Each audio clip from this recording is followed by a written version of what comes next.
Good morning, friend. How are you? Glad to see you here. Welcome to Cichlids and Coffee, and wherever you might be. See, we have people from all over the place here. Somebody was in Melbourne, Australia, and saying they needed coffee more than most. I agree. Hey, Cat Sailor and Craig Roderick is here. Dan Coate, Frank here. Hey, Frank. Frank is here. Hey, GP and John, my moderators. Welcome. I am very fortunate to have the moderators I have. Hey, Junior Torres is here. Lisa McGrath. Hi, Lisa. And Patriotic Dave. Hey, Dave. And I'm glad you're patriotic. R. Baglio's here. Shannon King. Solar King Ronnie. Team Rami. Victor Cavanario. Z-Zip. Angelo Mili. And more are getting on. So, hey, welcome to today's live stream. You are all very appreciated. I'm glad you're here. Renee is here and Tara in Cincinnati. All right. 4 a.m. in Melbourne. Wow. Very, very good. So, hope you're all doing well. It's very cold here. I think we've warmed up here in Nashville. Let me check. I think we're up to 30. We've warmed up to a nice, comfortable 35 degrees. And we're in the teens. The low today is going to be about 15. So my video on keeping your tanks warm was very timely. The garage actually got a little bit cool. I had to turn up the that Dr. heater that I have in here up to about 72 degrees just to keep it comfortable in general in the fish room here in the garage. The heaters are all doing their job. They're keeping the tanks around 80, between 79 and 80. So the heaters are all working well, and thank goodness for that, because tanks will probably drop quite a bit. So I hope you're all doing well, safe and warm. My wife was able to slide around a couple days ago. We had to leave the car halfway down the hill and carry up the groceries because it was just too slippery. We don't have snow tires on. Tried to beat the snowstorm, and while she was checking out at the market, there was this collective sigh from everybody in line because just a massive snow dump just started coming down, and everyone knew that they were going to get stuck. So very interesting. So at any rate, let's go ahead and do the official start of this live stream.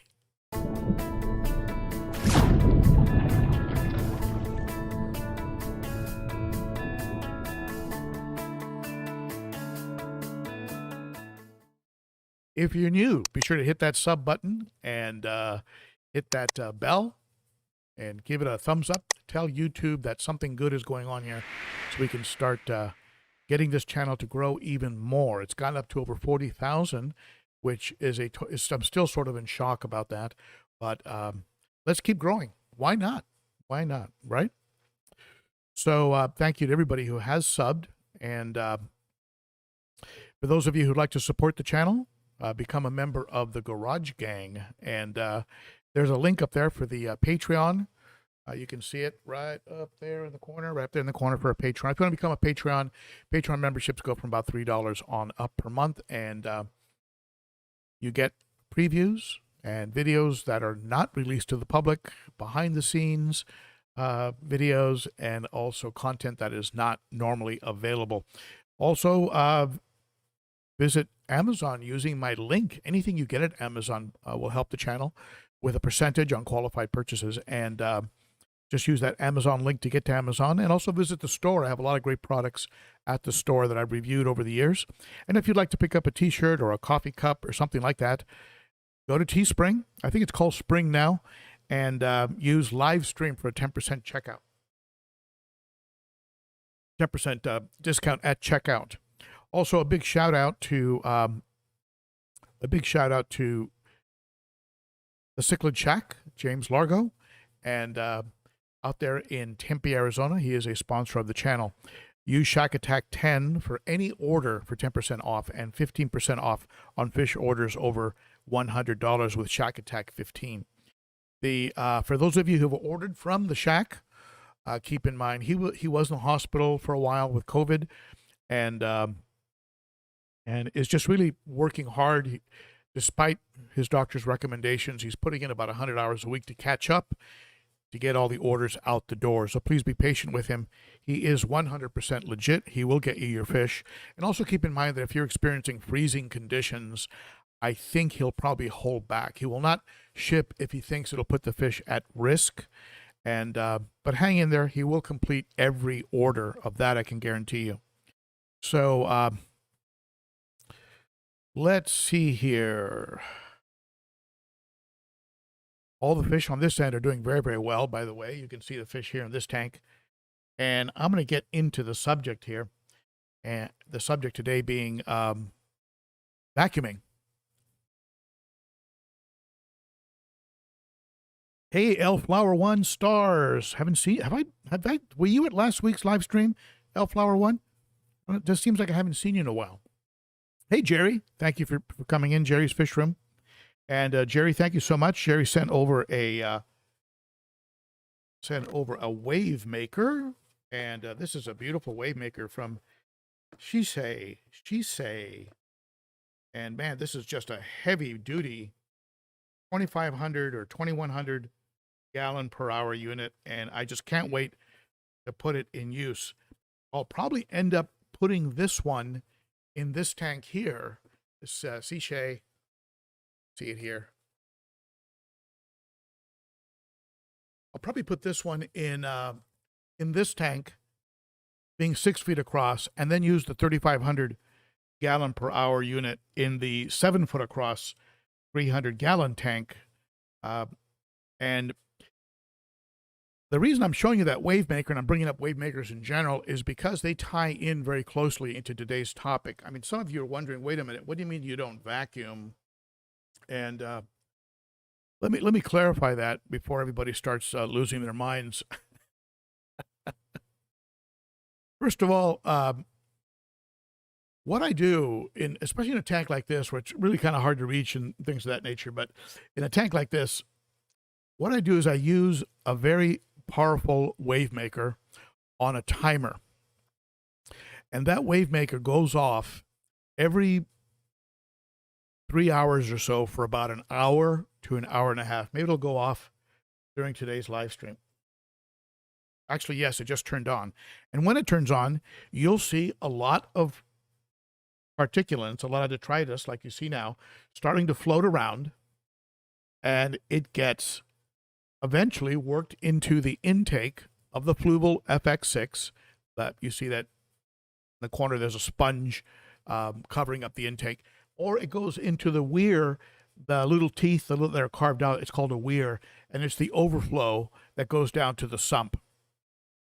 It's very, very effective, and it allows me to not have to run a tube down into the aquarium, scaring the daylights out of the fish, and vacuuming. Now, every now and then, I'll do a very light raking of the sand. And by raking, what I mean is about a 1/4 inch, maybe at max a 1/2 inch. I don't want to go too deep because I am trying to allow some bacteria to form up here in this deep sand, this deep substrate. But I'll give it a little bit of a very light raking. And if I happen to stir up some stuff, maybe I'll drop a net. I have a fine mesh net, and I'll go in there and I'll just run it back and forth a few times, and I'll pick up some of the stuff that I might have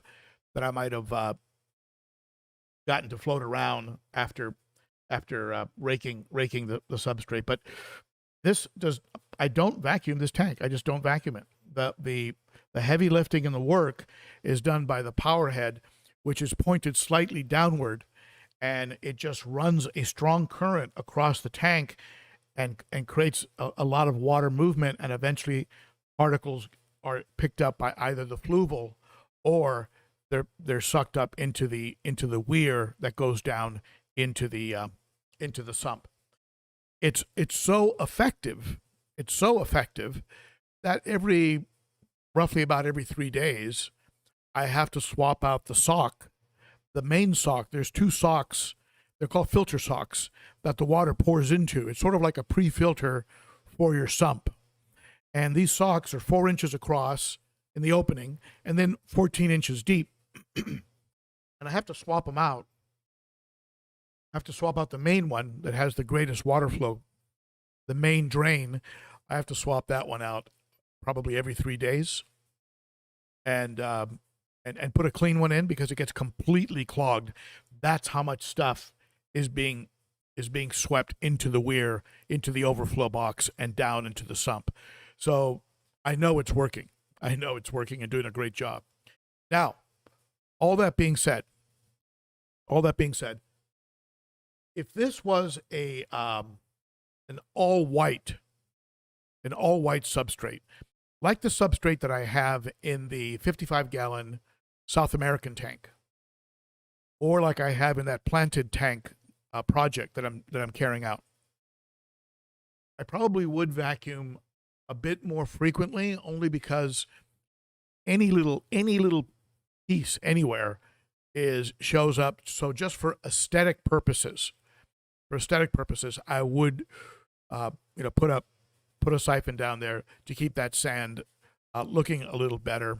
And also I turn over that sand just a little bit just to keep it nice and fresh looking. And so it's not that I never that I never vacuum. Sand is very different from gravel. When I had gravel, and let me clarify, I didn't really have gravel. What I had was what Caribsea calls crushed coral for cichlids. They used to send out just chunks of shells and coral, and it was pretty coarse. It was big pieces. I'd say maybe as big as ½ inch, as small as maybe a ¼ inch pieces of shells and coral, and it basically acted like gravel.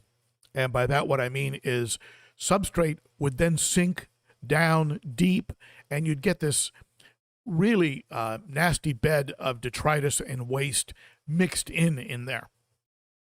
So I would go ahead and put my siphon hose pretty deep, all the way in, and really get all that waste out of there. Sand substrate, whether it's on the coarse end like this here, this is pretty coarse. This is almost, you can almost call some of these very small pebbles. And so whether you're talking about a coarse sand or a very fine sand, doesn't allow the waste to sink down too much. It sinks a little bit, sure, but not too much. And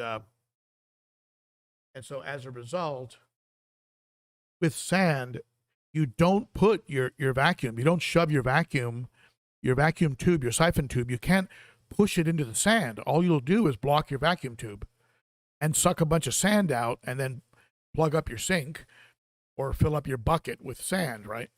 So the way you work with sand, ideally, in my mind, is you let a power head sweep it for you and sweep the detritus, get it suspended, and then over to an input, to a filter input. That's the best way to work sand. And occasionally, just run your fingertips over the top just to freshen it up. I don't turn it over necessarily. And so it's a different animal than working with gravel, and something that allows the waste to really work its way in. Now, every now and then, I will lift up decor. I don't know what it is about fish poop, but somehow it manages to work its way under decor. It's like it has a life of its own. And even though your decor is pressed down into your gravel or into your sand, somehow that fish poop is going to worm its way in there, and you're going to have a bit of a poop pocket. We'll call it a poop pocket. I'll trademark that, a poop pocket. And so, you very, very slowly, very gently lift up the decor, because if you lift it too fast, it'll just explode and spread everywhere. You just lift your decor very slowly, and get your siphon in there and, and scoop it up, keeping it about a quarter to a half inch above the sand. Otherwise, you'll just scoop all the sand up. So every now and then I'll lift the decor and do that. One of the reasons I do that is because I read an article that talked about how Quillomeris, it was believed that the Quillomeris bacteria tends to settle on and multiply on fish waste. And that would be sort of like the test tube or the petri dish, the place where the waste would go, the Quillomeris would go, and it would start to duplicate and multiply on that on that kind of waste. So if you have any waste pockets like that, be sure that you, every now and then, maybe once every 6 weeks or 8 weeks, gently lift them up and get under there. And it amazes me how much stuff gets under decor, even when it's pressed down into the gravel or sand, how much gets under there. And that could serve as a Quillomeris breeding ground, and which could then infect the fish. So I watch out for that, but I really let the wave makers do the work. And I saw a super chat there. I don't want to miss it. Thank you for that super chat, Jerry. I appreciate that. Here you are working as a moderator, and you're throwing some money into the pot. I appreciate that. Super chats are just a way you can support the channel by throwing a little money at it. Down there by the comments, you'll see a money sign. Peas and Haps Forever, good morning to you. Chevy Fish is here. Hello, Tom, all the way from Malibu. Hello, Tom. You know, when I couldn't open my door because of the snow, I kind of missed California for about half a second there, but I do love the snow. And let's see here. Hey, GP, John, and I think Denny came in. Joe Provenzano. Hello, Joe. Amber Key is here, and I think did I say good morning to you, Cat Sailor? Jerry Delgado, Solar King, Ronnie. All the great crowd is here. Junior and Lisa and Craig and Social. Now, I owe you an apology, Social. Discussing. I said discussing like talking last week when it's actually Social Disc, like a discus fish. So I got it right now. So Mark, hello, Mark. Thank you so much for showing up. That's Mark Onorato. I hope I got that right. Hey, Dan Coates here. Anyone else notice if you watch on TV, it has the wrong time for the start of a live? Really? Wow. That's unusual.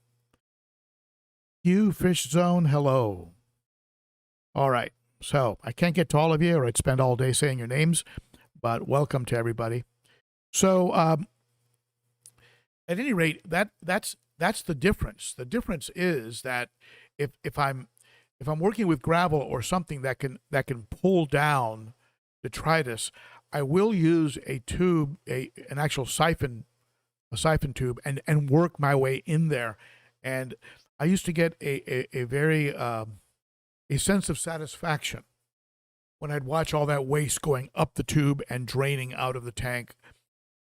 But with sand, it's a whole different animal. And if you just let your power heads or your wave makers do the work, they'll go ahead and keep it nice for you. And all you've got to do is every now and then do a very light raking and maybe use a big net like I do, pick up any pieces that might be floating around that you want to pick up. And but between the sump and the FX6, that's not really an issue. Now, if you look at the 55, and I'll show you. Let me get up here and turn the camera, and I'll show you.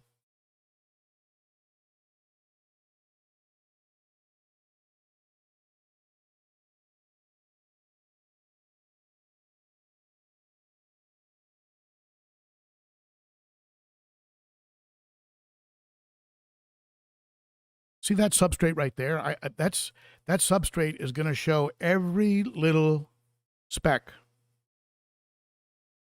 Now, fortunately, those two Expert Matic filters that are in there do a real good job of just sucking up everything. Anything floating around is going to get, You know how some filters, you watch them and you watch the waste just sort of float by the intake, and you're wondering why isn't that why isn't that actually actually grabbing that detritus?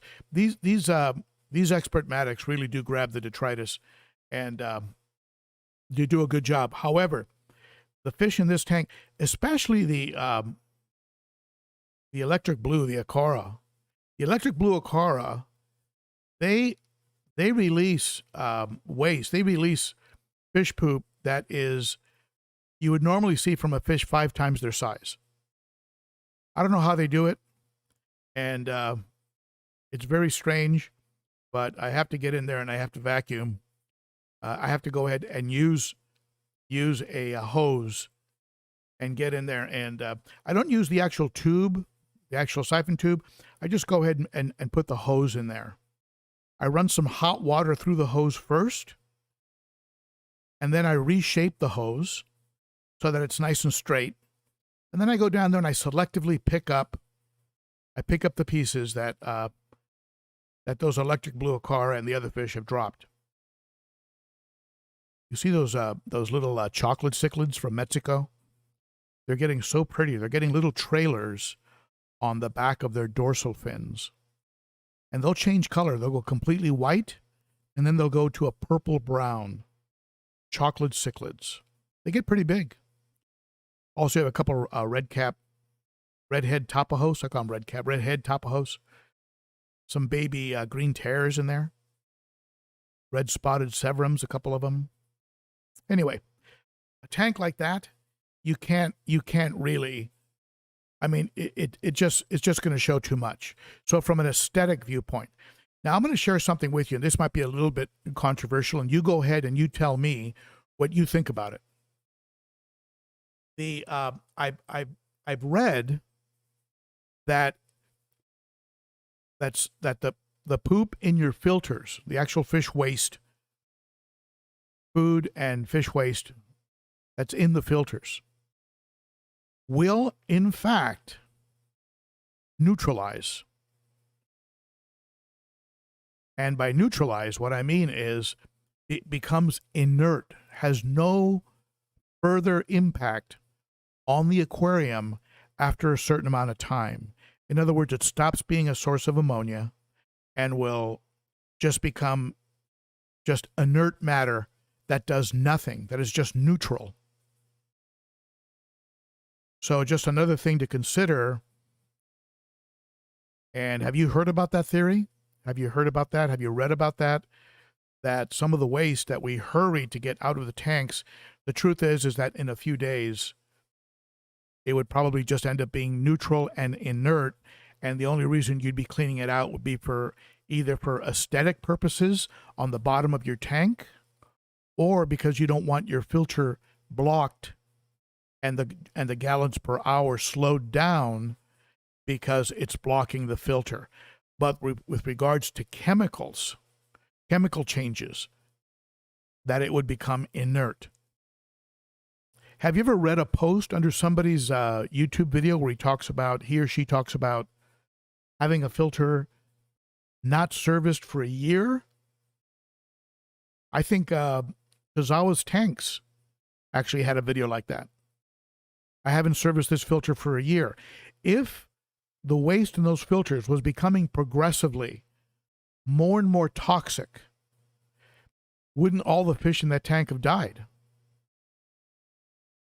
So the truth is that it seems like, and this is anecdotal and based on things I've read, and I didn't read any scientific papers necessarily, but what I read was that it becomes inert and simply not an issue when it comes to kicking up your ammonia or being of a negative impact in the parameters of your tank. So I would be very curious to hear what you have to say about that. So it means that the vacuuming is really for aesthetic purposes because you want it to look pretty, or you want to clean your filters would be more to unblock them, not because having them full of waste is having a negative impact on your tank.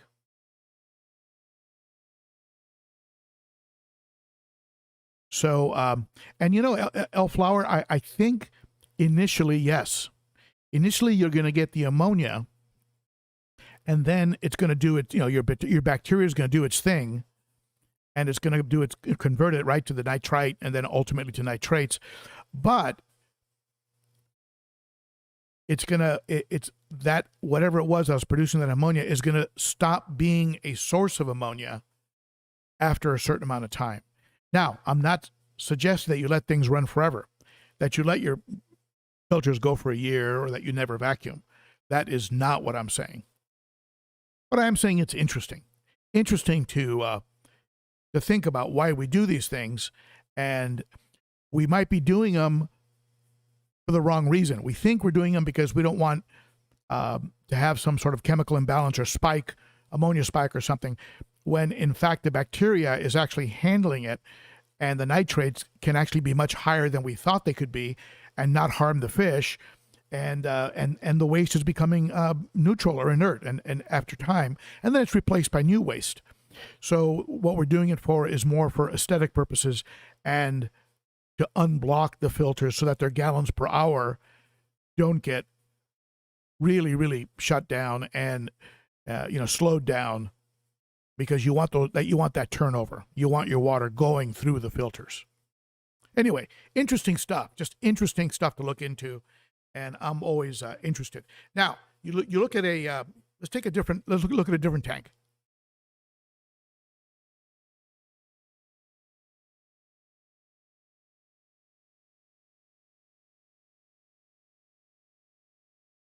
Here's the 90 gallon. Now the 90 gallon is a hold on.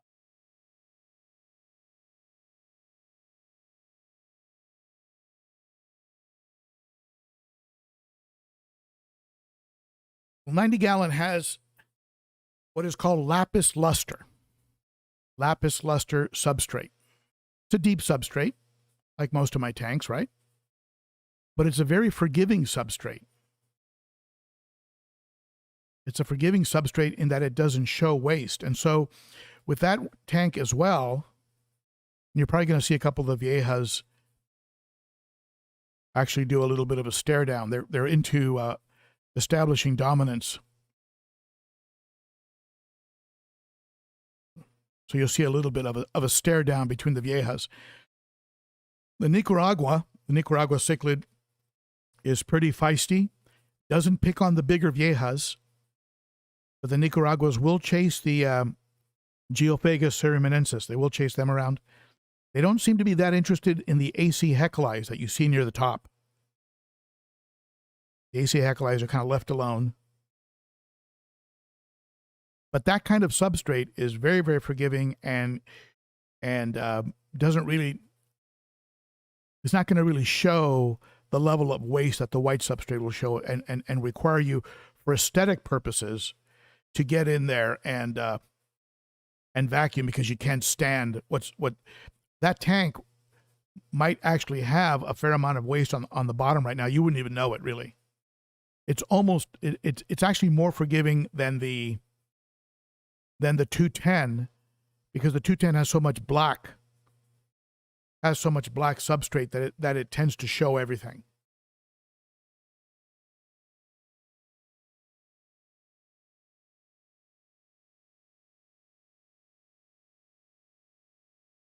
You see that Jack Dempsey in there? I found out that Jack Dempsey's a female. This whole time, I've been calling that Jack Dempsey Tom, and I've changed the name to Thomasita. Someone pointed out that because of the speckles around the jaw, around the gills, the jaw, there's some speckles in there, some very nice little markings, and that would tend to indicate that Jack Dempsey is actually a female. And she is a beauty. Love that fish.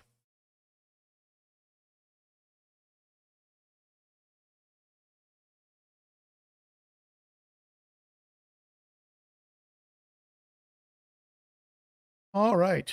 So let's see what you folks have to say. Before I do that, though, I do want to do one thing here. Just a shout out to my founding patrons. These are the founding patrons of the channel, members of the Garage Gang, and a big thank you. You folks have actually helped me to take some of the steps that I'm taking in this fish room, and you're helping me to get over to Aquashella in February. I've made my reservation, and I will be at Aquashella in February. So if you're there, watch for me.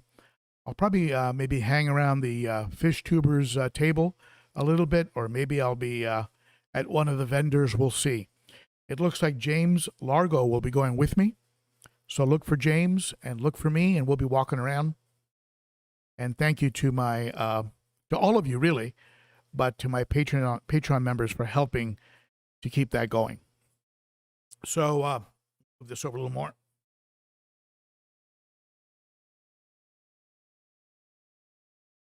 Okay, so let's take a look at what you have to say. I'm going into the chat. And I'll probably, I'm going to go back in the chat, so I'm not going to necessarily answer the most recent questions. I'm going to go back in the chat. If you have any questions, go ahead and post them, and then I'll get there eventually.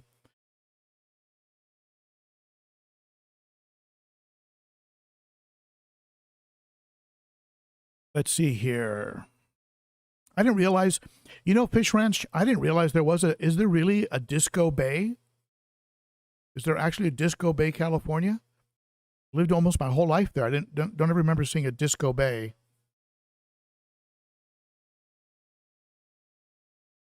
John 636 in Maryland. Hey, John. Hope you're not getting hit too hard with a storm up there. And let's see. Hey, Shannon King.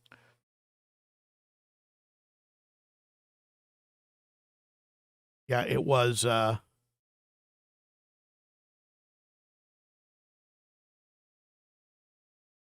Yeah, it was Craig Broderick that started the stream at 4 a.m. in Melbourne, Australia. Needed some coffee for sure. If I get up that early, I try not to do anything complicated because I might hurt myself. It's even one of those things where it's a risk even making coffee when I get up. All right, let's see here. If you have any coffees, if you have any questions, go ahead and ask them now.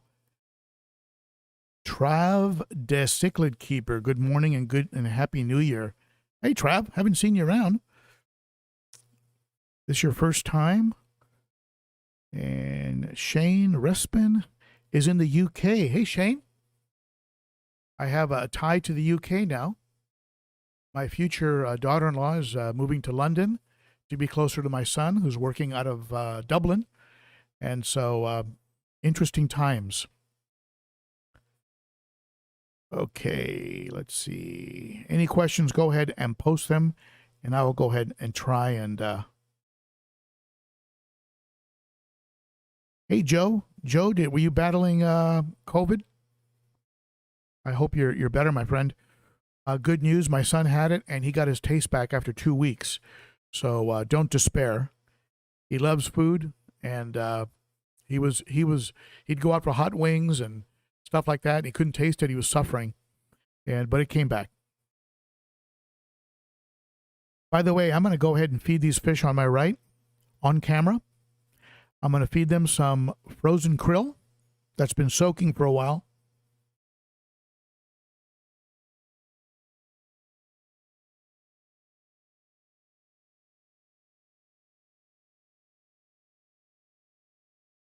Oh, okay. Good. Thank you, Jerry. I probably would have noticed that if I'd pulled it out and looked. Jerry tells me that the wave maker in the box is not the Sea Shade. It's actually a Voyager HP8, 3,200 gallon per hour. Okay, 3,200 gallon per hour. I can use it. I can use it on this. Now, I'll tell you the first thing I noticed about that wave maker.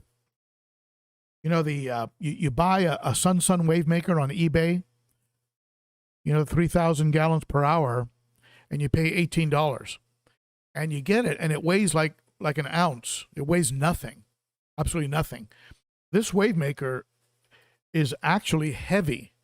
So you can tell it. I mean, it's made with, you know, metal and real good material, a heavy magnet. So just the weight alone told me a lot about it. All right, so let's see here. Any questions, go ahead and ask them on the chat now, and I will go ahead and pick them up. There's the chat. And as you can see, the fish are watching. So don't say anything that's going to offend the fish. Let's see here.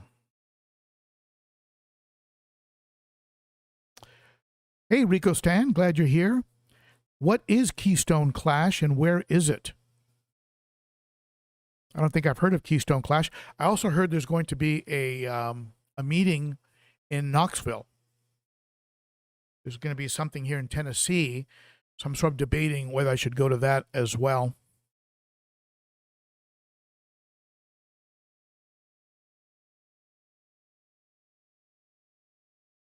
Peas and haps forever. I don't think you need to reseal. It's not uncommon for algae to work its way in like that. But I would go ahead and, yeah, I would just watch it. I don't think you need to do a full reseal. I mean, a reseal is a major project. Algae can work its way in there, and you know, you've got the silicone, the glues that are holding the glass together, and then you have the silicone seal that is, you know, different from the glue that's holding the glass together. So you know, you're a little ways away from actually needing a reseal. And I mean, it's a major project.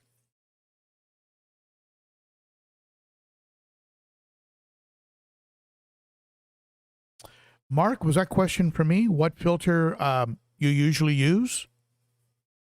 I mean, I have a variety of filters right now. I'm using, on this tank behind me here, of course, there's a 2,500 gallon per hour Cichlids pump that is pumping water back in through a Synergy overflow box into a 29 gallon DIY sump.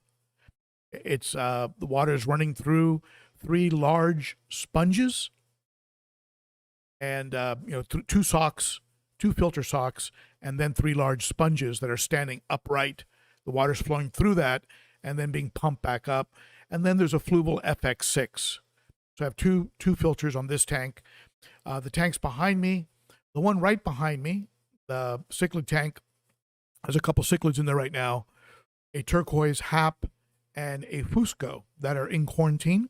I'll probably be bringing them over pretty soon. They're eating and looking great. It's been almost a month, and they look wonderful. So that has a Marineland Emperor 400 and an Expert Matic filter that is a combination of sponge and powerhead and bubbler. Just a great unit. Some people don't like them because they're a big thing to have inside the tank. But for things like quarantine tanks, grow out tanks, they're great. I think they're great. On the South American grow out tank, where the little red spotted severums and the chocolate cichlids are, that has 2 Expert Matics. And the 90 gallon has 2 Marineland 400 Emperors on the back of it, and a very large airstone. So that's the filtration. The filtration breakdown. Now, Shane, when it comes to, Shane wants to know what's the best position for the Wavemaker. Really, you can go with a variety of, it depends what your objective is. If you want it to be sweeping the bottom of your tank, then you might need two of them. One to sweep the bottom, and one to create, to break up the surface for oxygen purposes, unless you're using a bubbler. So in my case, this one's 3,500 gallons per hour. That's a very strong Wavemaker. It sweeps the bottom, and it's midway down and pointed slightly down, slightly. If you go too far down, you're just going to dig up a hole. You're just going to move all your substrate into core. It's just going to, as it is, it still pushes. I still see pebbles. I still see pieces of sand moving. So you want it strong enough to go all the way across the tank and positioned so that it does sweep the bottom, but you don't want it pointed too far down. So test it. Let it run for a little while and see if it's making a hole. If it's making a hole, you need to turn it up a little bit. If it's still making a hole, you probably need to move it up a little bit. But I have it about, maybe about maybe a third of the way down and pointed slightly down, or you can have it midway, pointed straight across. Now, that's for sweeping detritus. If you want it for, and that's where you'd use a stronger wave maker, 2,000, 3,000, right? 3,500 GPH. If you want surface tension breakup for oxygen purposes, you don't need necessarily a wave maker that strong. You can have a small wave maker, 200 to 500 gallons per hour, maybe a quarter of the way down, pointed slightly up towards the middle of the tank. That'll break up the surface. It'll create film from developing, and it'll go ahead and oxygenate your tank, create oxygen. So it really depends on the use. In my case, I have that wave maker working as the sweeper, right? And then I have the output from the sump pump, right? And then I also have the dual output from the FX6. So I have two outputs, and they're breaking up the surface. So they're doing all that surface tension breakup work while the other wave maker is doing the sweep work. All right, so just kind of keep those things in mind. If you like bubbles, like I have in the 90-gallon, you can use a bubbler for surface breakup. Now, also keep in mind, if you're using hang-on back filters will probably give you all the surface breakup you need. If you have hang-on back filters, like something, let's say, like a Sun, you can point the return output towards the surface a little bit and have it break up the surface and not use a wave maker at all. You start getting below 75 gallons, a wave maker has to go way down in GPH because you're going to start pushing those fish around. And even these big fish here, when that 3,500 gallon per hour wave maker is turned way up, these big fish will get blown across the tank and will tend to settle underneath the wave maker or at the far side. So you've got to really be kind of smart about how you position it, how many gallons per hour. 6 feet across, if you want a good sweep on 6 feet across, you're going to need at least 3,000 or 3,500 gallons per hour, or it's not going to sweep. It's not going to do much. But you got to position it well, or else you're going to end up with a big pit in the front of the aquarium. And that's what I was getting for a while until I repositioned it. Hey, ZZip comes through with a very nice super chat. Thank you, my friend. I appreciate that quite a bit. And I appreciate the help.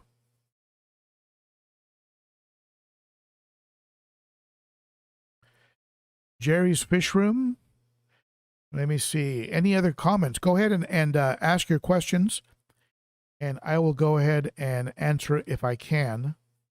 If I don't, I'll defer to somebody on the chat who knows more about that subject.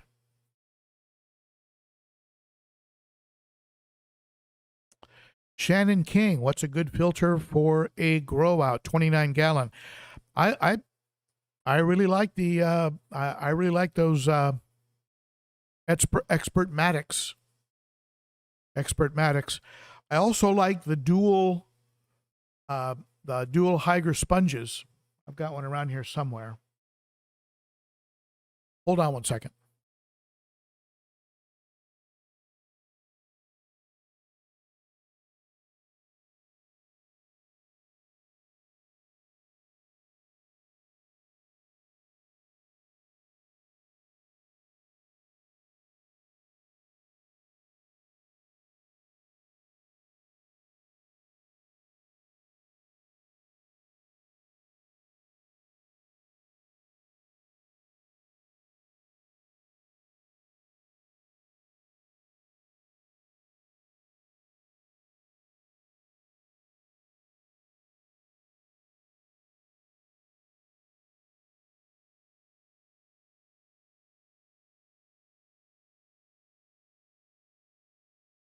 Got that Hygger somewhere. Anyway, there's a dual unit of a Hygger sponge filter that works really, really well. And this is the 3-in-1 Expert-Matic.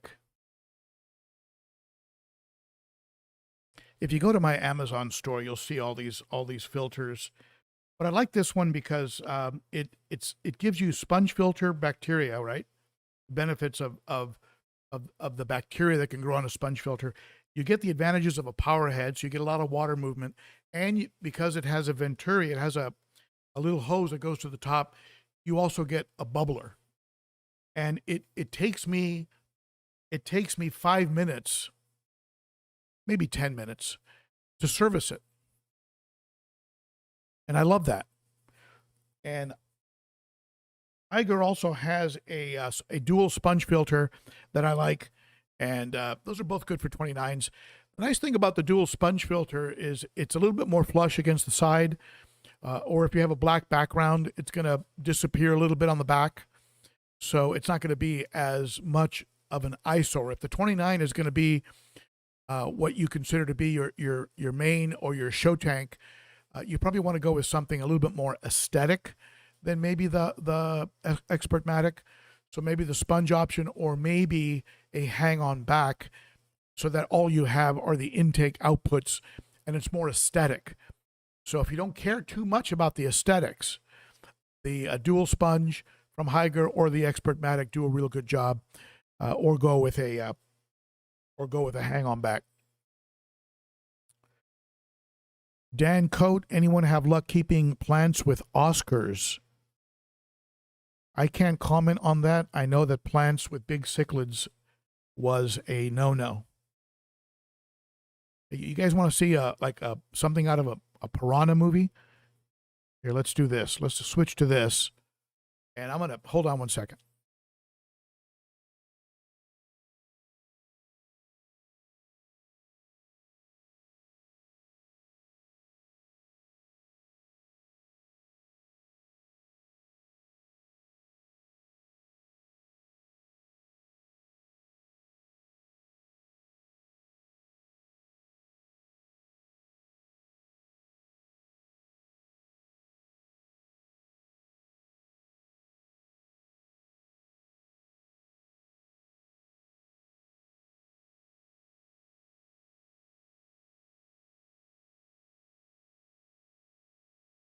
And just like that, a massive amount of shrimp have disappeared. Now, occasionally you'll see one of the fish swim by and he's got a shrimp hanging out of his mouth because they try and shove as much as they can in there, and it looks like they're smoking a cigar. It's hilarious. Once a week, I'll give them a little bit of this frozen krill.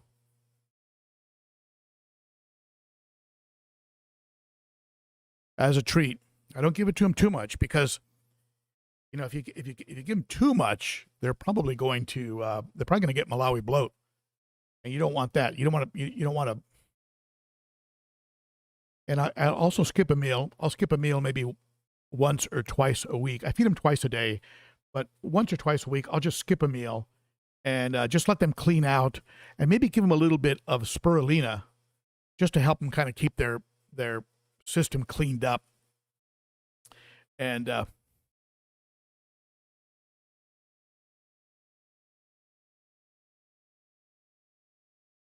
I wouldn't use Vince. Thank you so much for clarifying that, Vince Alshove.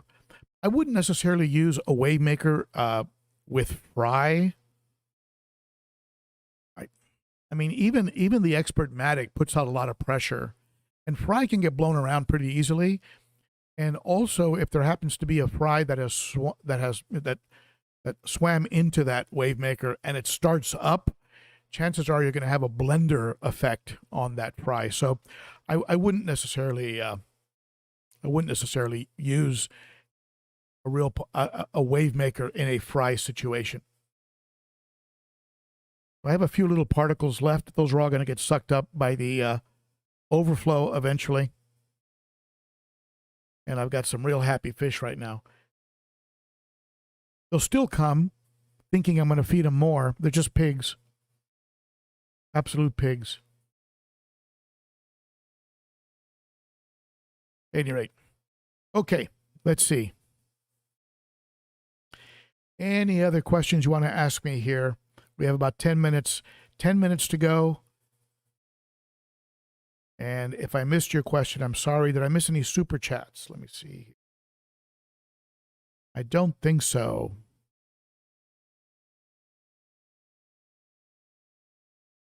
Aaron Walker, Molly's poop more than any fish I've seen. Probably has something to do with how much you're feeding them too. You know, if you want to poop less, just feed them a little less. But I'll tell you something. The record for me in fish keeping was a pleco. I had a standard green pleco, and his poop was one time I actually measured it. It was about 15 inches long. About 15 inches, maybe a little longer. He was about 6 inches, 5 or 6 inches, and he had about a 15+ inch poop. And I realized at that point that plecos are sort of, yeah, they help you with waste and algae, but it's sort of a trade-off, because what you gain in that area, you lose in the massive poop.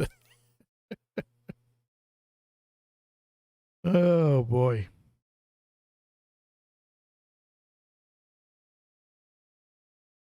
Frank Vera, I've been watching some of Dr. Novak's videos. He seems sincere. He seems like he knows what he's talking about.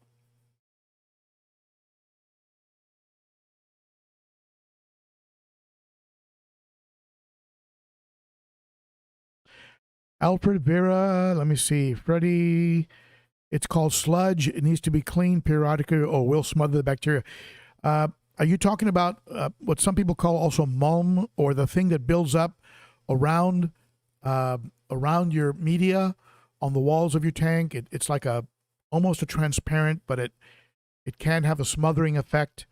You do need to have some of that, and very often with very fine sand, if you run your fingertips through it, you'll notice that there is a little bit of a film that has built up and is locking in whatever, preventing any oxygen from getting in there, which is why occasionally I will run fingertips through the sand or run the back of a net, a quarter, an inch, through the sand, just rake it very lightly, and you will find that you have a coating that develops, like a film that'll develop on there, like a sludge, like a mulm. All right, so I'm looking for questions. Again, thank you, ZZip. I really appreciate that.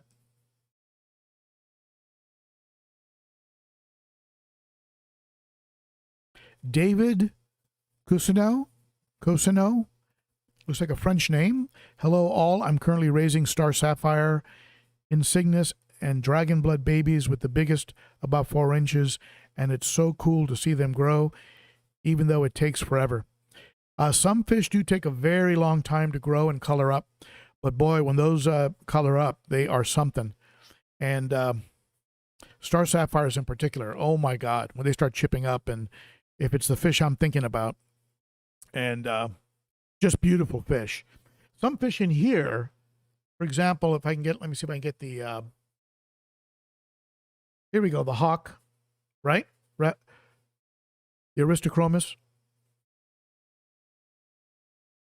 The hawks can take forever, and usually right about when you're convinced they're a female and you're about to give them away and buy another one, they start to show color. And trout can also take a very long time. This trout's over 7 inches. Beautiful fish. And so he's coloring up. Just about everybody in here is showing color, except for the sand diver and the hawk. And both those fish are notorious for taking a very, very long time to color up, and can be very frustrating to fish keepers. I mean, they'll think they have a female and ignore the fact that there's a pointed anal fin or a pointed dorsal, or they just sort of give up, go, okay, I'm going to give it away. I mean, I've personally been through that. Eye biters can take a very long time to color up and take you right to the point where you think you have a female, and then start to show some color.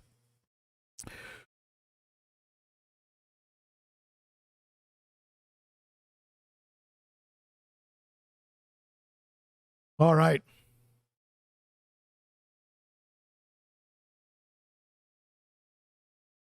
You know, Ray, you have to get real clever on how to feed those plecos. If you have plecos in with, if you have plecos in there with African cichlids.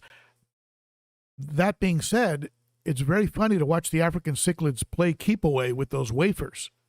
You drop a wafer in there, and it's like they're playing soccer. I mean, they chase each other and they try and steal the wafer from the other fish, or the fish drops it by mistake and another one takes it. It's actually hilarious. But you have to get real clever on how to. And I got to a point where after all the lights were out, I would sometimes reach in and drop a wafer under a rock where I knew the pleco was going to be at, and then I'd keep an eye on it, and I'd see him like latched onto it. So you have to get real clever, or your pleco will start to get, he'll get malnourished. You'll see the tummy on the pleco start to sink in. The tummy on your pleco should be nice and plump, and otherwise they're not getting enough food, and it is very hard to get food to the bottom with these guys, like you just saw. I mean, I don't think a single piece of that krill hit the bottom of the tank. So. K's Aquatics, thank you so much for that, K's. Very appreciated. And I'm very glad that you're getting knowledge and inspiration. I appreciate that quite a bit. So, at any rate, a big shout out to my moderators, and a big shout out to all of you for spending some of your Saturday with me. Tomorrow, I think I'm going to be releasing a video on the little fish I'm keeping. And I have some, just some, I always thought I'd be like a big fish guy. And I've actually become quite enamored, quite attached to the little fish that I'm using in a planted tank project. Rummy nose tetras, lemons, serpas, and just some other fish I have in there. And they're just really cute, very interactive. I have one little hole in the cover where I feed them, and they always run to that corner whenever I get near the tank. I also have a couple cory cats, a couple green cory cats in there, just really cute. They're so small that they both will sit on the top of the Expert-Matic filter and just hang out there, and they have plenty of room. It's like a deck. It's like a sun deck for them. That's how small these little cory cats are. Very, very cute. I might take some film of the fish in that little tank and go from there and just show you what's going on there and some of the plants that are in there. So watch for that. Not entirely sure if that's the video that'll come out tomorrow. Possibly. And you see it's already cleared up just about. Again, you've got 2,500 gallons per hour on the C-shaped pump with a sump, and you've got the rating of the FX6, which probably is close to 500 gallons per hour, stuffed up with media. So you can see it works pretty well. So at any rate, thank you, everybody. You are very appreciated, and thank you for all the support. And if you are going to Aquashella, be sure to find me there, and maybe we can meet face to face. And I think I met a lot of you last year there. I look forward to seeing Jerry again, Jerry Martin. And of course, I got to talk with Jay Wilson and Lisa and John and Jason over at Prime Time. Got to talk to him a little bit. Jason's a really, really nice guy, by the way. He's the real deal. Just a very nice fellow, very knowledgeable. So there you have it. Thank you, everybody, for tuning in, and I will see you next week. Bye-bye.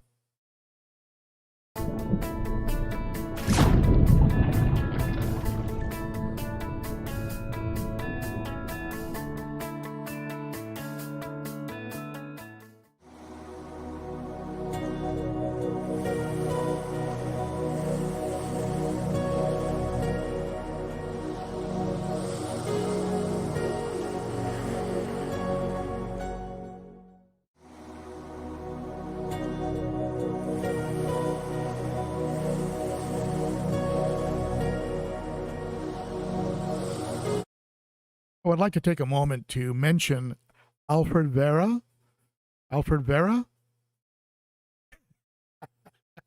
Now you can't say I never mentioned you, Alfred. Thank you for being there, buddy.